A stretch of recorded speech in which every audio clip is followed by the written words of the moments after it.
আসসালামু আলাইকুম। আশা করি সবাই ভালো আছো। বাংলা বিদ্যা ফেসবুক পেজ এবং ইউটিউব চ্যানেল থেকে তোমাদেরকে স্বাগতম জানাচ্ছি। আজকে হচ্ছে আমাদের বাংলা দ্বিতীয় পত্রের ধারাবাহিক ক্লাস 2। আমি এখনো তোমাদের সাহিত্যের মধ্যে যাচ্ছি না, আমি জাস্ট তোমাদেরকে আগে হচ্ছে বাংলা দ্বিতীয় পত্রের যে বেসিক ক্লাসগুলো আছে, যেগুলো থেকে প্রত্যেক বছর বিশ্ববিদ্যালয় ভর্তি পরীক্ষার কোশ্চেন আসে, সেই টপিকসগুলো নিয়ে হচ্ছে আগে প্রথমত আমি আলোচনা করব। সেই আঙ্গিকে আজকে আমাদের যে ধারাবাহিক 2 যে ক্লাসটা, সেই ক্লাসে আমি তোমাদের সাথে কথা বলবো হচ্ছে ধ্বনি নিয়ে। ধ্বনি ও বর্ণ যে টপিকস, সেই টপিকসটা নিয়েই হচ্ছে আমি তোমাদের সাথে কথা বলবো। অর্থাৎ আমাদের বিশ্ববিদ্যালয় ভর্তি পরীক্ষায় ধ্বনি এবং বর্ণ থেকে প্রতি বছরই কোশ্চেন আসতে দেখা যায়। অর্থাৎ এই টপিকসটা খুব ছোটদের জন্য ছোটভাবে পড়ানো যায়, বড়দের জন্য বড়ভাবে পড়ানো যায়। কারণ আমরা যখন ধ্বনি ও বর্ণ নিয়ে কথা বলবো, ধ্বনি ও বর্ণের একদম আদ্যপান্ত, একদম বেসিক টু অ্যাডভান্স যতটুকু আছে এতটুকুই এখান থেকে শেষ করব। এখন তুমি এই ক্লাসটা করলে এখান থেকে তুমি চট্টগ্রাম বিশ্ববিদ্যালয়, কুমিল্লা বিশ্ববিদ্যালয়, জাহাঙ্গীরনগর, জগন্নাথ, ঢাকা, পাশাপাশি রাজশাহী বিশ্ববিদ্যালয়, এই সকল বিশ্ববিদ্যালয়গুলোর মধ্যে তুমি কোশ্চেন অবশ্যই পাবে যদি তুমি সি ইউনিট, বি ইউনিট অর্থাৎ আর্টস এবং কমার্সের স্টুডেন্ট হয়ে থাকো। এবং যারা হচ্ছে বিভাগ পরিবর্তন ইউনিট দিবে, তাদের জন্যও কিন্তু এই ধ্বনি এবং বর্ণ টপিক্সের কোশ্চেন আসবে। ওকে ভাই, আসো কথা না বাড়াই, যে ভাইয়া কথা হচ্ছে ধ্বনি কাকে বলে। হোয়াট ইজ ধ্বনি? আমরা জানি ভাষার ক্ষুদ্রতম একক। তাহলে ভাষার ক্ষুদ্রতম একককে কি বলা হয়? ভাষার ক্ষুদ্রতম একককে বলা হয় ধ্বনি। আর মাথায় রাখবা, বর্ণ কাকে বলে? ধ্বনি নির্দেশক চিহ্নকে কি বলা হয়? বর্ণ বলা হয়। তাহলে কি বললাম? ভাষার ক্ষুদ্রতম একককে কি বলে? ধ্বনি বলে। আর ধ্বনির নির্দেশক চিহ্নকে কি বলা হয়? বর্ণ বলা হয়। এটা হচ্ছে বেসিক পড়া। এখন তোমাকে যদি বলা হয় ধ্বনি ও বর্ণ ব্যাকরণের কোন অংশে আলোচনা করা হয়, আমি লাস্ট ধারাবাহিক ক্লাস 1 ক্লাসে আমি তোমাদেরকে বাংলা ব্যাকরণের আলোচ্য বিষয় এবং ইতিহাস এগুলো নিয়ে কথা বলছি। সেই আলোচ্য বিষয়ের মধ্যে ধ্বনি ও বর্ণ ব্যাকরণের ধ্বনিতত্ত্ব আলোচনা করা হয়। এই টপিকটা মাথায় রাখবা। বাংলা ব্যাকরণের যে ধ্বনি ও বর্ণ, এটা হচ্ছে বাংলা ব্যাকরণের ধ্বনিতত্ত্বে আলোচনা করা হয়। ওকে, খেয়াল করো, ধ্বনি কাকে বলে? ভাষার ক্ষুদ্রতম একককে ধ্বনি বলে এবং ধ্বনি নির্দেশক চিহ্নটাকে বলা হয় বর্ণ। ক্লিয়ার? ওকে, আসো ভাই আমি এটা একটু মুছে দেই, এবার ক্লিয়ারলি কথাগুলো বলি, একটু খেয়াল করো। এই যে ধ্বনি, এই ধ্বনিটা হয় দুই প্রকার। কত প্রকারের হয়? দুই প্রকারের হয়। একটা হচ্ছে ভাওয়েল সাউন্ড বা যেটাকে আমরা বলি স্বরধ্বনি, আর একটা হচ্ছে কনসোনান্ট সাউন্ড যেটাকে আমরা বলি ব্যঞ্জন ধ্বনি। তাহলে ধ্বনি কত প্রকার? ধ্বনি হয় দুই প্রকার, একটা হচ্ছে স্বরধ্বনি আর একটা হচ্ছে ব্যঞ্জন ধ্বনি। এবং মাথায় রাখবা, এই যে স্বরধ্বনি এবং ব্যঞ্জন ধ্বনি, সিম্পলি একটু বুঝো যে স্বরধ্বনি কাকে বলে।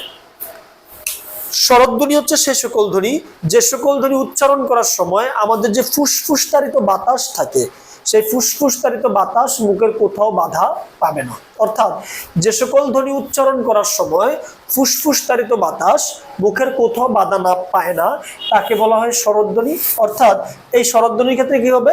ফুসফুসতারিত বাতাস মুখবিবরের কোথাও বাধাপ্রাপ্ত হবে না। আর ব্যঞ্জন ধ্বনির ক্ষেত্রে হচ্ছে ফুসফুসতারিত বাতাস মুখবিবরের কোথাও না কোথাও বাধাপ্রাপ্ত হবে। তাইলে কি বলা যায়? স্বরধ্বনি কাকে বলে? যে সকল ধ্বনি উচ্চারণ করার সময় ফুসফুসতারিত বাতাস মুখবিবরের কোথাও বাধাপ্রাপ্ত হয় না, তাকে বলা হয় স্বরধ্বনি। আর যে সকল ধ্বনি উচ্চারণ করার সময় ফুসফুসতারিত বাতাস মুখবিবরের কোথাও না কোথাও বাধা পায়, তাকে বলা হয় ব্যঞ্জন ধ্বনি। তুমি একটু খেয়াল করো, আমি যে সিম্পলি একটা বর্ণ বললাম স্বরেয়, তুমি যদি এই স্বরেয় বর্ণটাকে উচ্চারণ করতে গেলে কিন্তু তুমি নন স্টপ এখানে তুমি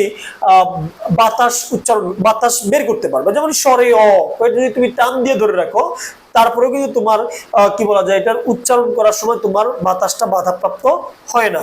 কিন্তু আমি যদি এখানে বলি ক, এই কটা উচ্চারণ করতে গেলে দেখো, আমি যদি ক বলি, ক ক ক এই ক বলার ক্ষেত্রেই হচ্ছে আমি এখানে বাধা পাচ্ছি। তাহলে যে সকল ধ্বনি উচ্চারণ করার সময় ফুসফুসতাড়িত বাতাস মুখের কোথাও না কোথাও বাধাপ্রাপ্ত হবে সেটা ব্যঞ্জন ধ্বনি, আর বাধা না পেলে সেটা স্বরধ্বনি।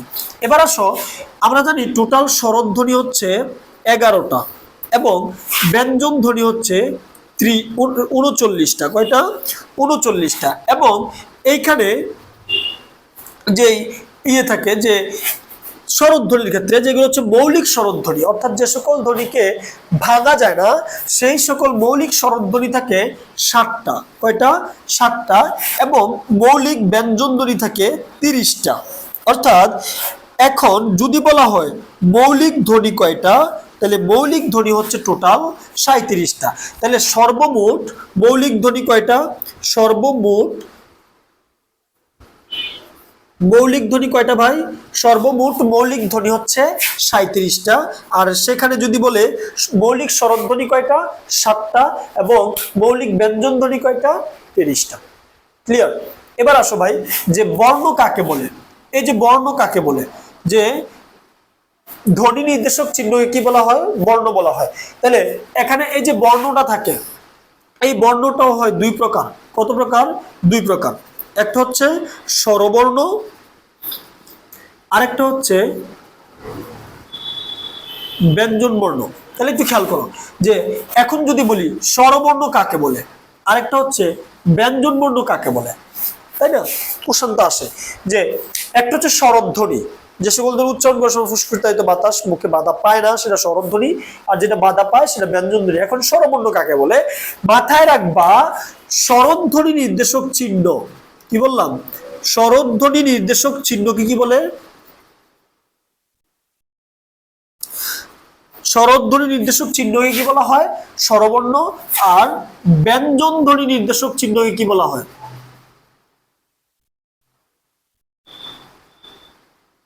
আর ব্যঞ্জন ধ্বনি নির্দেশক চিহ্নকে বলা হয় ব্যঞ্জন বর্ণ। তাহলে একটু খেয়াল করো ভাই, ধ্বনি দুই প্রকার, স্বরধ্বনি ব্যঞ্জন ধ্বনি, আর বর্ণ দুই প্রকার, স্বরবর্ণ ব্যঞ্জন বর্ণ। একটু খেয়াল করো ভাই, এই যে স্বরধ্বনিগুলো আমরা পাইলাম 11টা স্বরধ্বনির মধ্যে 7টা স্বরধ্বনি, 7টা স্বরধ্বনি হচ্ছে মৌলিক স্বরধ্বনি। সেগুলো কি কি? স্বরেয়, স্বরেয়া, রস্বই, রস্বাউ, এ, ও, আরেকটা যেটা থাকে সেটা হচ্ছে এই এ। তাহলে আমি এখানে একটা বক্স করছি দেখো এর মধ্যে। তাহলে এই যে এখানে স্বরেয়, স্বরেয়া, রস্বই, রস্বাউ, এ ও এ, এদেরকে বলা হয় মৌলিক স্বরধ্বনি। এদেরকে কি বলা হয় ভাই? মৌলিক স্বরধ্বনি বলা হয়। একটু খেয়াল করো তো, আমরা এই যে এটাকে হচ্ছে আমরা ধ্বনির ক্ষেত্রে বা উচ্চারণের ক্ষেত্রে ব্যবহার করি। কিসের ক্ষেত্রে ব্যবহার করি? উচ্চারণের ক্ষেত্রে ব্যবহার করি, কিন্তু বর্ণ হিসাবে ব্যবহার করি না। তাইলে যদি বলা হয় মৌলিক স্বরবর্ণ কয়টি, কি বলা হয়? মৌলিক স্বরবর্ণ কতটি? একটু পয়েন্টটাকে ধরে রাখো, মৌলিক স্বরবর্ণ কয়টি? তাহলে মাথা রাখবা মৌলিক স্বরবর্ণ হচ্ছে 6টা। কেন 6টা? এই যে এখানে এই এটাকে আমরা কি হিসাবে ধরি না? বর্ণ হিসাবে ধরি না, এটাকে আমরা ধরি হচ্ছে ধ্বনি হিসাবে। তাহলে মৌলিক স্বরবর্ণ 6টা কি কি? স্বরেয়, স্বরেয়া, রস্বই, রস্বাউ, এ, ও, এদেরকে বলা হয় মৌলিক স্বরদ বর্ণ। আর মৌলিক স্বরধ্বনি 7টা। এতটুকু পর্যন্ত আমি আশা করি ক্লিয়ার।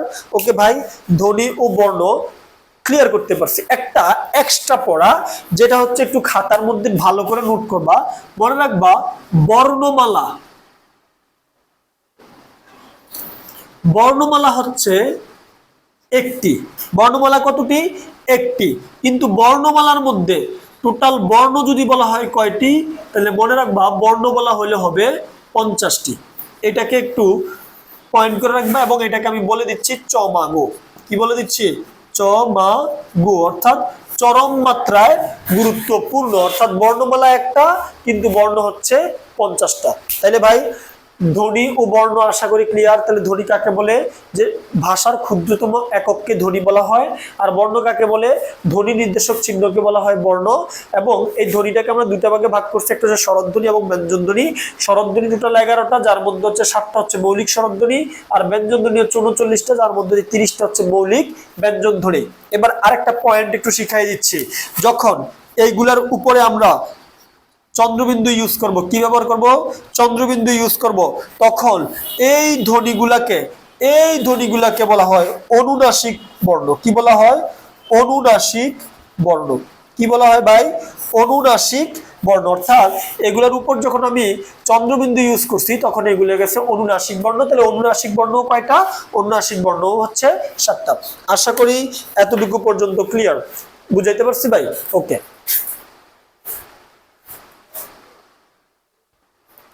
ওকে। এবার আমরা কথা বলবো হচ্ছে স্বরধ্বনি নিয়ে। অর্থাৎ স্বরধ্বনি রিলেটেড যত আদ্যপান্ত আছে সে আদ্যপান্ত হচ্ছে আমরা এখন শেষ করব। খেয়াল করো, স্বরধ্বনি কাকে বলে? একটু আগেই প্রথম টিউটোরিয়ালে বলছিলাম যে সকল ধ্বনি উচ্চারণ করার সময় ফুসফুসতাড়িত বাতাস মুখের কোথাও বাধাপ্রাপ্ত হয় না তাকে বলা হয় স্বরধ্বনি। এবং সেই স্বরধ্বনি নির্দেশক চিহ্নকে বলা হয় স্বরবর্ণ। তাহলে স্বরবর্ণ কাকে বলে? স্বরধ্বনি নির্দেশক চিহ্নকে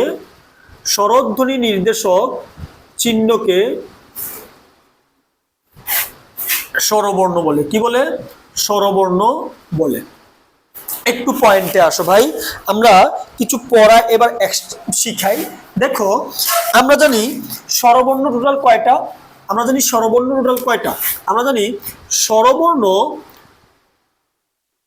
স্বরবর্ণ মোট কয়টি ভাই? 11টি। সে 11টি স্বরবর্ণ কি কি দেখো তো। একটা হচ্ছে স্বরেয়, স্বরেয়া, রস্বই, রস্বাউ, দীর্ঘাউ, আচ্ছা রস্বই, দীর্ঘই, রস্বাউ, দীর্ঘাউ, রস্বলি, এ, ওই, ও, ও। একটু খেয়াল করে, এখানে আমি কয়টা বর্ণ লিখলাম? 11টা। তাহলে দেখো এখানে ও, এই যে আকার স্বরেয়া, এটার যে সংক্ষিপ্ত রূপটা এটা হচ্ছে কার, এটা হচ্ছে রস্যিকার, এটা হচ্ছে দীর্ঘিকার, এটা হচ্ছে রস্যুকার, এটা হচ্ছে দীর্ঘকার, এটা হচ্ছে রিকার, এটা হচ্ছে একার, এটা হচ্ছে ঐকার, এটা হচ্ছে ওকার, এটা হচ্ছে ঔকার। তাহলে যদি বলা হয় স্বরবর্ণের সংক্ষিপ্ত রূপকে কি বলা হয়? মনে রাখবা, স্বরবর্ণের সংক্ষিপ্ত রূপ, স্বরবর্ণের সংক্ষিপ্ত রূপকে কি বলে? কার বলে। তাহলে কার বর্ণ কয়টি? কার বর্ণ হচ্ছে 10টি। কয়টি? 10টি। এখানে দেখো একটা বর্ণ বাকি আছে, এই যে এখানে একটা বর্ণ বাকি আছে, সেটাকে বলা হয় স্বরেয়। আর এই স্বরেয়াটাকে বলা হয় নলিন বর্ণ। কি বলা হয়? নলিন বর্ণ। অর্থাৎ একটু সিম্পলি বিষয়টা খেয়াল করো, কিছু কথা এখন বলবো যে কথাগুলো হচ্ছে একদম লাইফ টাইম মাথায় রাখতে হবে, রাখলে হচ্ছে তোমার এই স্বরধ্বনি রিলেটেড আর কোনো প্রবলেম থাকবে না। সেটা হচ্ছে যে আমরা জানি ইংরেজিতে ভাওয়েল কয়টা? ইংরেজিতে ভাওয়েল হচ্ছে 5টা। আচ্ছা ভাইয়া, তুমি কি একটু কল্পনা করতে পারো যে এই 5টা ভাওয়েল দিয়া, ভাওয়েল ছাড়া কখনো একটা শব্দ গঠন করতে পারো? পসিবল না। তবে হ্যাঁ পসিবল। সেটা হচ্ছে আমি ওয়াই ব্যবহার করব। কি ব্যবহার করব? ওয়াই ব্যবহার করব। যেমন আমি যদি এখানে বলি রিদম অথবা বলি স্কাই, তাহলে দেখো এইগুলোর মধ্যে কিন্তু আমি কোনো ধরনের 5টা ভাওয়েল ছাড়া শুধু ওয়াই দিয়ে কিন্তু আমি শব্দটা গঠন করতে পারতেছি। তো দেখো যে এই যে ওয়াইটা, এই ওয়াইটাকে বলা হয় কি ভাইয়া? Semi vowel. কি ভাওয়েল? Semi vowel. অর্থাৎ এটা কি করে, যে কোনো শব্দের বানানের মধ্যে যদি এই 5টা ভাওয়েলের একটাও না থাকে তাহলে সেখানে এই ওয়াই সেমি ভাওয়েল হিসেবে বসে, যেটা অর্থটা বুঝায় যে নলিন স্বরবর্ণ। এখন খেয়াল করো, ঠিক সেইভাবে আমাদের বাংলা শব্দ ভান্ডারের মধ্যে এমন কোনো শব্দ নাই যেই শব্দগুলোর মধ্যে আমাদের কার বর্ণ 10টা বসে না। যদি সেখানে কোনো ধরনের কার বর্ণ না বসে তাহলে অবশ্যই সেখানে ইন্ডিভিজুয়ালি স্বাধীনভাবে কে থাকবে, স্বরেও থাকবে। কিছু উদাহরণ আমি তোমাকে বললাম মলম, কি বললাম, মলম, এটাকে ভাঙলে কি হয়, ম অ, ল অ, ম অ, মলম। তাহলে দেখো তো প্রত্যেকটার সাথে ইন্ডিভিজুয়ালি কি আছে, অ অ অ অ এগুলা থাকে। অর্থাৎ আমরা জানি বাংলা বর্ণমালায় ব্যঞ্জন বর্ণ হচ্ছে কয়টা, ৩৯টা। এই ৩৯টা ব্যঞ্জনের প্রত্যেকটার সাথে ইন্ডিভিজুয়ালি কে থাকে, অ থাকে। কি থাকে, অ থাকে। এখন কথা হচ্ছে ভাই, যদি এইখানে যদি আমি ধরো এইটার থেকে আমি এই অটাকে উঠাই দিলাম, তখন অটোমেটিক এই লয়ের নিচে হর্ষ চিহ্ন চলে আসবে এবং এই ল তার পরবর্তী ব্যঞ্জনকে আকর্ষণ করবে, যার পরে যেই শব্দটা সৃষ্টি হবে সেটা হচ্ছে মল। কি হবে, মলম হবে। অর্থাৎ কোনো একটা ব্যঞ্জন তার পরবর্তী ব্যঞ্জনকে তখনই আকর্ষণ করতে পারবে যখন তার মাঝখানে কোনো প্রকারের কারবর্ণ বা স্বরবর্ণ না থাকে। আর যদি স্বরবর্ণ না থাকে তখন সেটার নিচে আমাদের হর্ষ চিহ্ন দিতে হয়। তেমন আমরা কিছু যুক্ত বর্ণের কথা বলি, যেমন এই যে এটা, এটার মানে হচ্ছে বর্গীয় জ যোগ ইয়, তাই না? এই তো। তো এখন খেয়াল করো এটার নিচে আমি এই যে হর্ষ চিহ্ন দিছি, এই হর্ষ চিহ্ন দেওয়ার মানে হচ্ছে এটার সাথে কোনো ধরনের স্বরবর্ণ নাই। কিন্তু আমি যদি এটাকে এইরকম করি, এইরকম করি, তাহলে এটা কি হয়ে যাবে, ঝ ইয়, আলাদা আলাদা ভাবে। অর্থাৎ তখন তার মাঝখানে কি চলে আসছে, অ চলে আসছে। অর্থাৎ দেখো এটার সাথে যদি কার বর্ণ কিছু নাই, তার সাথে একটা স্বরেও আছে। আবার কথা কি ক্লিয়ার? অর্থাৎ কোনো ব্যঞ্জনের মধ্যে যদি কোনো শব্দের মধ্যে যদি কোনো ব্যঞ্জন তার পরবর্তী ব্যঞ্জনকে আকর্ষণ করতে চায় বা যুক্ত করতে চায়, তখন সে তার মাঝখান থেকে সেই স্বরেয় বা নলিন ধ্বনিটাকে বাদ দিতে হবে, অর্থাৎ সেখান থেকে কার বর্ণ বাদ দিতে হবে। যেমন আমাদের ধ্বনির পরিবর্তনের মধ্যে আমরা যখন পড়বো স্বর্ণ, স্বর্ণ থেকে পাবো হচ্ছে সুবর্ণ, অর্থাৎ এটা হচ্ছে মধ্য স্বরাগম। কি বোঝায়, এটা হচ্ছে আদি স্বরাগম বোঝায়। আদি স্বরাগমের ক্ষেত্রে তুমি একটু খেয়াল করো তো ভাই, এই যে স্বর্ণটাকে ভাঙলে কি হয়, ব মূর্ধন্য, এমন হয় না, স্বর্ণ। ঠিক এখন আমি কি করলাম, এখানে দন্তস্যের সাথে রস্যুকার নিয়ে এলাম আর বটাকে আলাদা ছাইরে দিলাম, তখন এটা হয়ে গেল সুবর্ণ। অর্থাৎ আমি যদি এই বফলাটাকে আলাদা করতে চাই, তাহলে এই দন্তস্যর সাথে আমার কি করতে হবে, কার বর্ণ যুক্ত করতে হবে। আমি সেখানে কার বর্ণ যুক্ত করলাম কোনটা, রস্যাউ, যেটা হচ্ছে শব্দের শুরুতে আসছে, তাই এই ধ্বনির পরিবর্তনের আলোকে সেটাকে বলা হয় আদি স্বরাগম। অর্থাৎ এটাকে আমি মাঝখানে আনার কারণে এটা চেঞ্জ, পরিবর্তন হয়ে বটা দন্তস্ব ছেড়ে দেয় এবং বটাকে আলাদা করে দেয়, তখন তার মধ্যে বয়ের উপর তার কোনো কৃতিত্ব নাই, বটাকে সে রাখতে পারবে না। ওই যে তালাক দেওয়ার মতো বুঝাচ্ছে, তো তালাক দিয়ে দেওয়ার জন্য কি দরকার, তালাক দিয়ে দেওয়ার জন্য হচ্ছে রস্যাউ দরকার। অর্থাৎ তোমার থেকে তোমার বউকে যদি তুমি তালাক দিতে হয়, তাহলে তুমি এইটা খেয়াল করতে হবে যে তোমার বউ কারোর সাথে পরকীয়া করতেছে কিনা। যদি পরকীয়া করে তাহলে তো তুমি অবশ্যই তালাক দিবা, তাহলে সেই পরকীয়াটাই হচ্ছে রস্যাউ। বুঝাইতে পারছি ভাই? ওকে, তাহলে খেয়াল করো এইখানে, তাহলে কার বর্ণ হচ্ছে কয়টা, 10টা। দেখো অনেক কথা এখানে বলছি।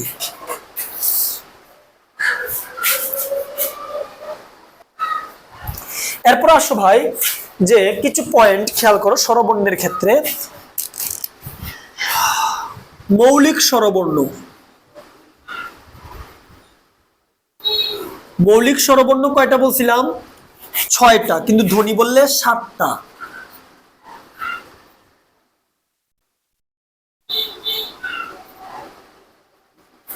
এবার আসো যদি বলে রস্বস্বর,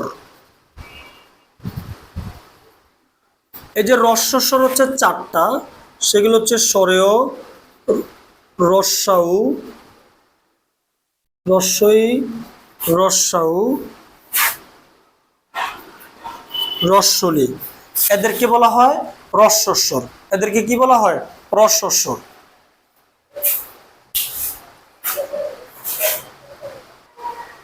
একটু খেয়াল করো, তাহলে রস্বস্বর কয়টা? রস্বস্বর হচ্ছে 4টা। তাহলে এবার যদি বলা হয় দীর্ঘস্বর কয়টা? দীর্ঘস্বর হচ্ছে বাকি 7টা। সরেয়া, দীর্ঘই, দীর্ঘাউ, এ, ও, ওই, ও, এদেরকে বলা হয় দীর্ঘস্বর। ক্লিয়ার? এবার আসো যে যদি বলা হয় অর্ধস্বরধ্বনি কতটি? অর্ধস্বরধ্বনি হচ্ছে 4টি। রস্বই, রস্বাউ, এ, ও, এদেরকে কি বলা হয়? অর্ধ স্বরধ্বনি। ক্লিয়ার? এবার আসো ভাই, আমরা এই যে অর্ধ স্বরধ্বনির কথা বললাম, হ্যাঁ, অর্ধ স্বরধ্বনির কথা বললাম, দেখো আরো কিছু পয়েন্ট এখানে অ্যাড করি। সেটা হচ্ছে যে মৌলিক স্বরবর্ণ কয়টা? 6টা। কিন্তু যদি বলা হয় যৌগিক স্বরবর্ণ কতটি? কি বলা হয়? যৌগিক স্বরবর্ণ কতটি? খেয়াল করো, যৌগিক স্বরবর্ণ, বর্ণের কথা বলছে, তাহলে যৌগিক স্বরবর্ণ অর্থাৎ 2টা মৌলিক স্বরবর্ণের সমন্বয়ে একটা যৌগিক স্বরবর্ণ হবে। যেমন আমি যদি বলি ওই, আর একটা হচ্ছে ও, তাহলে এই ওইটাকে ভাঙলে কি কি পাই? এই ওইটাকে ভাঙলে আমি পাই ও রস্বই। কি পাই? ও রস্বই। তাহলে এইটা মিললে কি তৈরি হইলো? ওই তৈরি হইলো। তাহলে 2টা মৌলিক স্বরবর্ণের সমন্বয়ে একটা যৌগিক স্বরবর্ণ হইলো কিনা? হইছে। এবার হচ্ছে এটাকে যদি ভাঙি তাহলে কি হবে? ও রস্বাউ, ও। তাহলে এখানেও একটা মৌলিক স্বরধ্বনি, এখানেও একটা মৌলিক স্বরধ্বনি, দুটি মিল্লা একটা যৌগিক স্বরধ্বনি। তাহলে যৌগিক স্বরধ্বনি, মৌলিক স্বরবর্ণ 2টা মিল্লা হচ্ছে যৌগিক স্বরবর্ণ। এবার আসো ভাই, এই যে এখানে অর্ধ স্বরধ্বনি যে 4টা, মাথায় রাখবা এই অর্ধ স্বরধ্বনি 4টা যখন কোন শব্দের শেষে স্বাধীনভাবে বসে তখন এটা অর্ধ স্বরধ্বনি হিসেবে কাজ করে। যেমন আমি এখানে শব্দটা লিখলাম যাই, কি লিখলাম? যাই। তাহলে একটু খেয়াল করো, এই যাই শব্দের শেষে স্বাধীনভাবে বসছে কোনটা? স্বাধীনভাবে বসছে হচ্ছে রস্বই, তাই এটা অর্ধ স্বরধ্বনি। কিন্তু এই অর্ধ স্বরধ্বনি যদি কার বর্ণ হিসাবে বসে তখন সেটা হয়ে যাবে পূর্ণ স্বরধ্বনি। যেমন আমি এখানে বললাম সেই, তাহলে একটু খেয়াল করো তো, এখানে কি লিখছি? একার, এখানে কি আছে? রস্বই। তাহলে দেখো একটু, এই যে শব্দের প্রথমে যে ব্যঞ্জন বর্ণ এ কার বর্ণ হিসেবে বসছে, তাহলে এইটা হয়ে গেছে এখানে পূর্ণ স্বরধ্বনি। এবং এই যে এখানে রস্বইটা স্বাধীনভাবে বসছে, তাইলে এইটা হয়ে গেছে এখানে অর্ধ স্বরধ্বনি। তাহলে এই যে এইটাকে বলা হবে পূর্ণ স্বর, আর এটাকে বলা হবে অর্ধস্বর। তাহলে এই 2টার সমন্বয়ে তৈরি হয় দ্বিস্বর, দ্বিস্বরধ্বনি অথবা যৌগিক স্বরধ্বনি। তাহলে একটু খেয়াল করো, এই যে এখানে আরেকটা উদাহরণ দিই, বললাম লাউ। কি বললাম? লাউ। লাউ শব্দটার মধ্যে একটু খেয়াল করো, এই যে ওটা, এই ওটা কি বসছে? এখানে স্বাধীনভাবে বসছে, তাহলে এই ওটা হচ্ছে অর্ধ স্বরধ্বনি। আর লয়ের সাথে কি আছে? আকার, তাহলে আকার যোগ রস্বাউ, 2টা মিললে কি হইলো? আউ। কি হইলো? আউ। তাহলে এই আউটাই হচ্ছে যৌগিক স্বরধ্বনি বা দ্বিস্বরধ্বনি। এখানে এইটাই হচ্ছে দ্বিস্বরধ্বনি বা যৌগিক স্বরধ্বনি। এখানে এই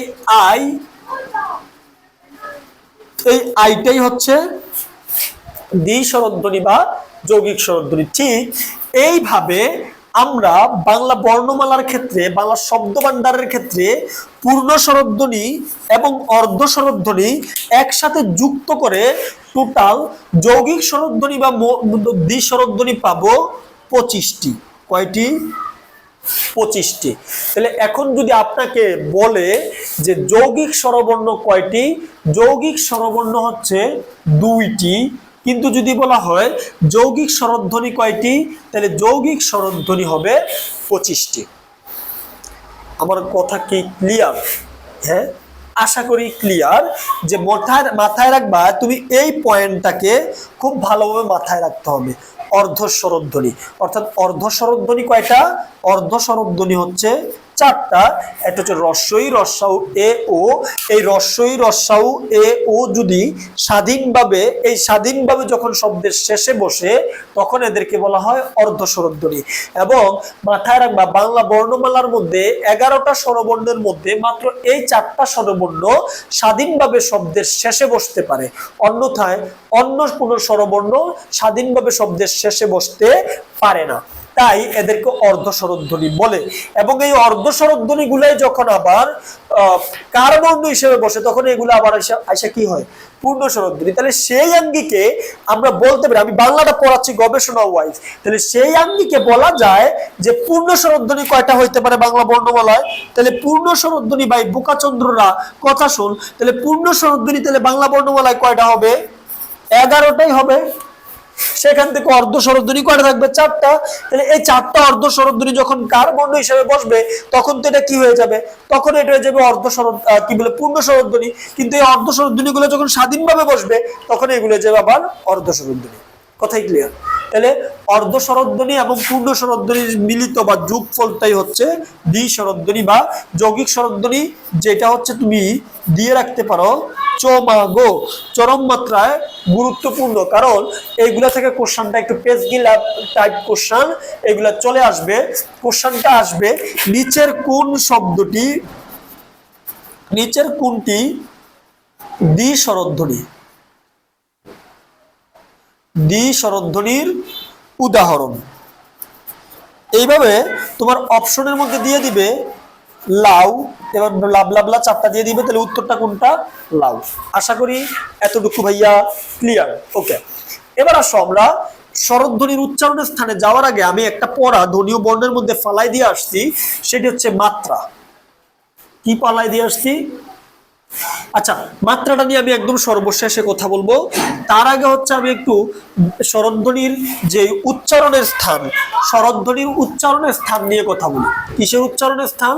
স্বরধ্বনির উচ্চারণের স্থান। তাহলে একটু খেয়াল করো, উচ্চারণের স্থানটা পড়ার ক্ষেত্রে আমরা একটা ডায়াগ্রাম আঁকবো। সেই ডায়াগ্রামটা হচ্ছে ত্রিভুজ আকারের। একটু খেয়াল করো, ধরো it's a kind of like জিহ্বা। এখন এই জিহ্বাটা হচ্ছে ডান সাইডটা, বাম সাইডটা হচ্ছে এটা সম্মুখ। এটারে কি বলা হবে? সম্মুখ। এটারে বলা হবে পশ্চাৎ। এটারে কি বলা হবে? পশ্চাৎ। এবং এটাকে বলা হবে কেন্দ্র। তাহলে একটু খেয়াল করো, সম্মুখ পশ্চাৎ কেন্দ্র, সম্মুখ পশ্চাৎ কেন্দ্র, সম্মুখ পশ্চাৎ কেন্দ্র, সম্মুখ পশ্চাৎ কেন্দ্র, সম্মুখ পশ্চাৎ কেন্দ্র। অর্থাৎ এই সাইডটা বা সাইড সম্মুখ, ডান সাইড পশ্চাৎ, জিহ্বার আগা, কেন্দ্র। ক্লিয়ার? এখন আমরা এই জিহ্বাটাকে 4টা ভাগে ভাগ করব। 1 2 3। দেখো, একটা হচ্ছে জীবের উচ্চতা। জীবের উচ্চতার উপর ডিপেন্ড করে এটাকে 4টা ভাগে ভাগ করা হয়। একটা হচ্ছে উচ্চ, এটা হচ্ছে উচ্চ মধ্য, এটা হচ্ছে নিম্ন মধ্য, আর এটা হচ্ছে নিম্ন। এটা কিসের উপর নির্ভর করে ভাইয়া? এটা হচ্ছে জীবের উচ্চতার উপর। আর এইটা ধরো ঠোঁটের উন্মুক্তি, একটা হচ্ছে সংবৃত। মনে রাখবা, এখানে আমি একটু পয়েন্টটা লিখে দেই। উচ্চ মানে সংবৃত বুঝাবে। কি বুঝাবে? সংবৃত। নিম্ন মানে হচ্ছে বিবৃত বুঝাবে। কি বুঝাবে? বিবৃত। আর মধ্যমানি বুঝাবে অর্ধেক বা অর্ধ। ক্লিয়ার? তাহলে দেখো, উচ্চমানি সংগত, নিম্নমানি হচ্ছে বিবৃত। তাহলে উচ্চ মধ্যমানি কি হবে? অর্ধ সংবৃত। আর এটার মানে কি হবে? অর্ধ বিবৃত। আর এটার মানে কি হবে বিবৃত। তাহলে একটু খেয়াল করো, এইটা হচ্ছে জীবের উচ্চতা। কিসের উচ্চতা? জিভের উচ্চতা। আর এই সেটটা হচ্ছে ঠোঁটের উন্মুক্তি। আমি আমার মতো করে বুঝাচ্ছি, বইয়ের মধ্যে কিন্তু আরেকভাবে দেওয়া আছে, ঠিক আছে? বইয়ের মধ্যে হচ্ছে তারা কি বলে চার্ট আকারে দিছে, বাট আমি আমার মতো করে বিষয়টা বোঝানোর ট্রাই করি। ক্লিয়ার ভাইয়া? তাহলে একটু খেয়াল করো, এই যে উচ্চ বা সংবৃত, উচ্চ মধ্য বা অর্ধ সংবৃত, নিম্ন মধ্য বা অর্ধ বিবৃত, নিম্ন বা বিবৃত। কথাই ক্লিয়ার ভাইয়া? অর্থাৎ আমরা উচ্চটাকে বুঝাবো জীবের উচ্চতার ক্ষেত্রে, আর সংবৃতটা বুঝাবো হচ্ছে ঠোঁটের উন্মুক্তির ক্ষেত্রে। অর্থাৎ উচ্চ জাগতা সংবৃত একই কথা, তবে এখানে কিন্তু আছে। কিন্তুটা কি? এটা হচ্ছে জীবের উচ্চতা, আর এটা হচ্ছে ঠোঁটের খোলা বন্ধ হওয়া। অর্থাৎ আমি যদি স্বরে অ বলি, স্বরে অ জিহ্বা গোল হচ্ছে, আমি যদি স্বরে আ বলি জিহ্বা বড় হচ্ছে, আর সরি ঠোঁট ছড়াও হচ্ছে। তাহলে এইগুলা হিসাব করে জীবের উচ্চতার উপর এইভাবে খেয়াল করা। জীবের উচ্চতা বলতে আমি বললাম স্বরে অ, এইখান থেকে উচ্চারিত হচ্ছে। আবার বললাম স্বরে আ, জিহ্বার আগা থেকে উচ্চারিত হচ্ছে। এই যে এই জন্য জীবের উচ্চতা এবং ঠোঁটের উন্মুক্তির উপর ডিপেন্ড করে এগুলো কয়েকটা ভাগেই, 4টা ভাগে ভাগ করা হয়। যেমন এখানে আমি যদি জীবের উচ্চতার হিসাব করি, জীবের উচ্চতার হিসাব করলে সেগুলো হচ্ছে রস্বই এবং হচ্ছে দীর্ঘই। এটা হবে রস্যাউ এবং হচ্ছে দীর্ঘাউ। এটা হচ্ছে এ, এটা হচ্ছে ও, এটা হচ্ছে এ, এটা হচ্ছে অ, আর এটা হচ্ছে আ। ক্লিয়ার?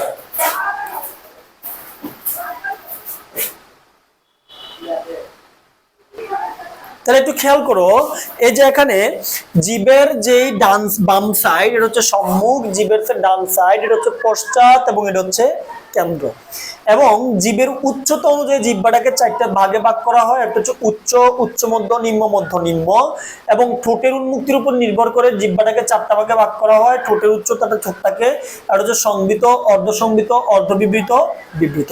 অর্থাৎ তুমি এটাকে পরীক্ষার হলের মধ্যে জাস্ট একটু মাথা খাটালে তুমি উত্তরটা করে ফেলতে পারবা। অর্থাৎ এখান থেকে কোশ্চেনটা কিভাবে আসবে? কোশ্চেনটা আসবে যে নিচের কোন বর্ণটি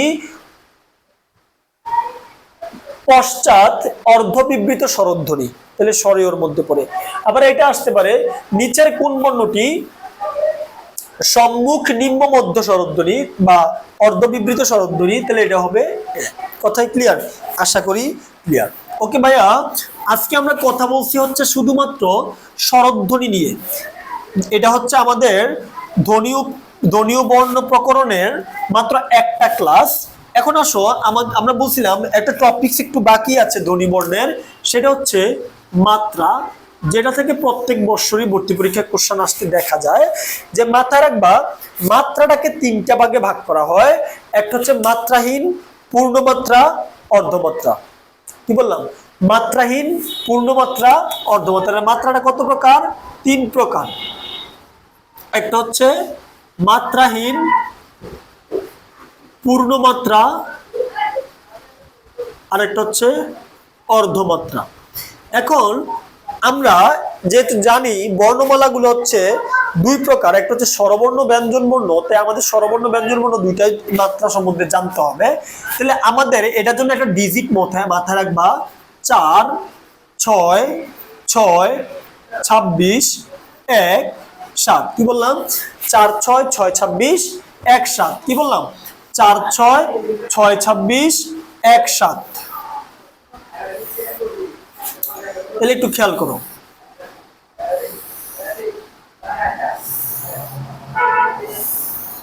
তুমি একটু খেয়াল করো তো, আমি এই সিরিয়ালটাকে হিসাব করলে এখানে কয়টা বর্ণ হয়? 11টা। তাহলে 11 মানে আমরা বুঝতে পারতেছি এটা দ্বারা হচ্ছে স্বরবর্ণকে বোঝায়। আবার দেখো, এটাকে হিসাব করলে আমরা এখানে পাবো 39টা বর্ণ। তাহলে এটা দ্বারা আমরা বুঝতে পারতেছি এটা দ্বারা হচ্ছে ব্যঞ্জন বর্ণ বোঝায়, তাই না? এবার আসো, এখানে আরেকটু বাড়তি একটা জিনিস রাখি, সেটা হচ্ছে মোট বর্ণের ক্ষেত্রে। তাহলে একটু খেয়াল করো, এই যে মোট 4 এ 6 যোগ করলে 10, এটা যোগ করলে 32, আর এটাতে যোগ করলে হয় 8 আর টোটাল হচ্ছে 50। তাহলে একটু খেয়াল করো ভাই, তুমি শেষ বুঝে গেছো। 4 6 6 26 1 7। এখন এই সেটটা তো হচ্ছে মাত্রা অবভিয়াসলি।